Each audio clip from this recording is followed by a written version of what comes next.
విష్ణువు చక్రాయుధం అసురుల్ని శిక్షించిందా లేక సమాజానికి ఒక హద్దు చూపించిందా? ఈ ప్రశ్నలకు సమాధానంగా సామాజిక న్యాయం.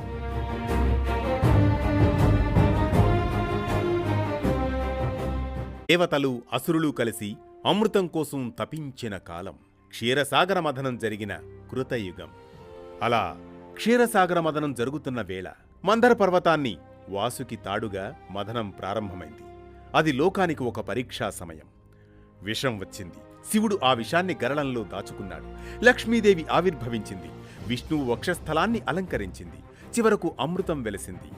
లక్ష్యం నెరవేరింది. కాని ఆ అమృతం దేవతలకు మాత్రమే అన్నది నియమం. అమృత కలశం చేతబట్టి జగన్మోహిని రూపంలో విష్ణువు దేవతల మధ్య నిలిచాడు. దేవతలకు అమృతం పంచుతూ ఉన్నారు శ్రీ మహావిష్ణువు. అదే సమయంలో రాహుకేతువులు మనసులో ఈ విధంగా అనుకున్నారు. ఇది న్యాయమా? అమృతం ఒకరికి, మత్తు మరొకరిక? దక్ష ప్రజాపతి శాపవశంగా అతనికి సత్యం తెలిసిపోతుంది. ఈ మాయను ఛేదిస్తాను అంటూ అసురుల వరుస విడిచి దేవతలలో సూర్యచంద్రుల మధ్య ఆసీనులవుతారు రాహుకేతువులు. అదే సమయంలో సూర్యచంద్రులు ఈ విషయాన్ని గమనిస్తారు. వెంటనే శ్రీ మహావిష్ణువుకు సైగ చేస్తారు. దేవా, ఈతడు అసురుడు అంటూ సూర్యుడు శ్రీ మహావిష్ణువుకు నివేదిస్తాడు. అదే సమయంలో మోసం జరుగుతోంది అని చంద్రుడు శ్రీ మహావిష్ణువుకు కనుసైగ చేస్తారు. అంతలోనే జగన్మోహిని అమృతం ఇచ్చేస్తూ ఉంటుంది. వెంటనే రాహువు కేతువు కూడా చేతిలోకి అమృతం స్వీకరించి గొంతులోనికి పంపిస్తూ ఉంటారు.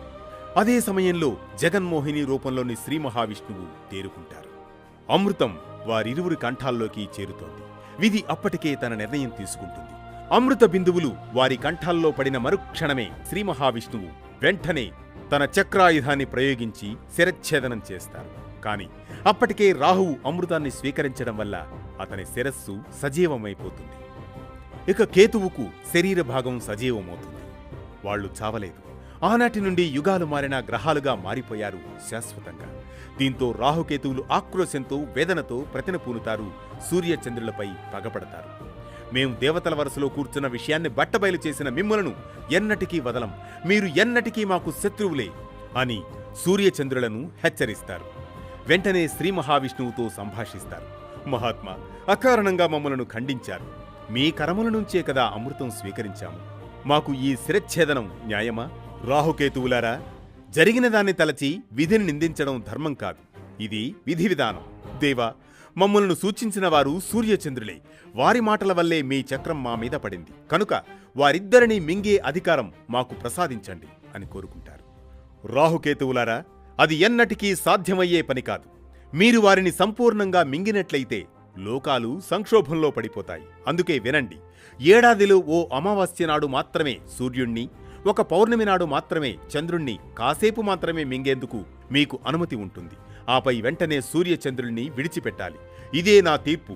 విడిచిపెట్టకపోయారో మీ శిరస్సు, శరీరం 1000 ముక్కలై వెంటనే నశిస్తారు అని శ్రీ మహావిష్ణువు చక్రాయుధం న్యాయం చెబుతుంది.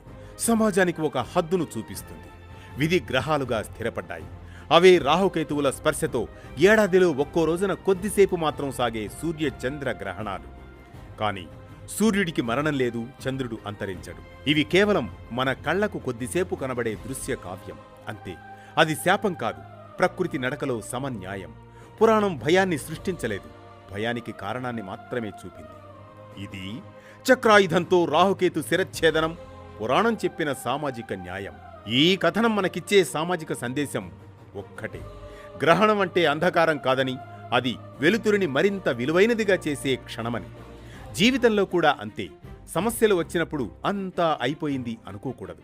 అవి కేవలం తాత్కాలికంగా మన చూపును కప్పే నీడలు మాత్రమే. అజ్ఞానం తొలగితే అంధకారం వెంటనే తొలగిపోతుందని.